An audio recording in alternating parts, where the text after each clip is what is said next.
გარეგანი დანამატის სახით მიღებული ტესტოსტერონის შემცველი ნივთიერებები არ ახდენს გავლენას თმის წვენაზე? არა ახდენს, აი უფრო ხშირად ტესტოსტერონის დანამატებს გააჩნია კიდევ რა იცით, რა ასე ვთქვათ, რა დანიშნულებით იღებს ხოლმე ამას ზოგჯერ სამკურნალო. კი, ესეც ძალიან ხშირად დასმული კითხვა არის, რომ მაგითო დავიწყე ამაზე საუბარი. ეს არის ხოლმე ყველაზე ხშირად დასმული, ორი ურთიერთსაწინააღმდეგო ნახეთ ესეთი გავრცელებული, სადაც ერთი სინდრომი რაც თქვა, აქვე უნდა ვთქვათ, რომ ამის გაკეთება არ შეიძლება, მაგრამ არსებობს ეს პრაქტიკა, როცა ტესტოსტერონის ინექციებს იკეთებენ ფორმაში რაღაცისთვის, მოკლედ არ მოусმინოთ ამას პატარებო და მეორე არის რომ პირიქით როცა ვარჯიშობ და ამით იბუსტება ტესტოსტერონი, ამას შეიძლება რისკი გაგიზარდოს კიდე თმის წვენის, მაგრამ მეორე მხრივ ხო ისიც არის ფიზიკური აქტივობა და ეს ჯანმრთელობა აფერხებს თმის წვენის პროცესსაც, ხო? აი მან მინდა რომ სიმართლეში გავაკეთო. კი, ფიზიკური აქტივობა და ჯანმრთელობა იმდენად მნიშვნელოვანია დღეს, რომ ამას აი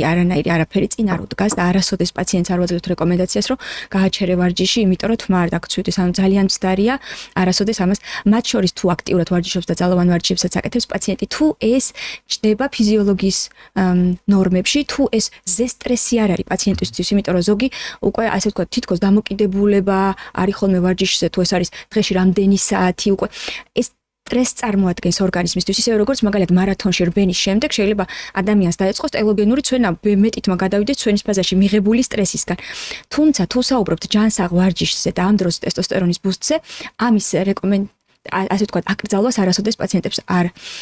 რეკომენდაციას არ უწევთ, თუმცა უნდა გვახსოვდეს, რომ დანამატები თუნდაც ინექციით მიღებული ტესტოსტერონები, თუნდაც ანაბოლური სტეროიდები ყოველთვის შეიძლება გახდეს მომატებული ცვენის მიზეზი.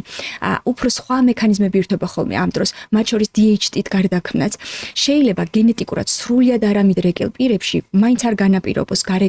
გარედან მიღებულმა ტესტოსტერონმა და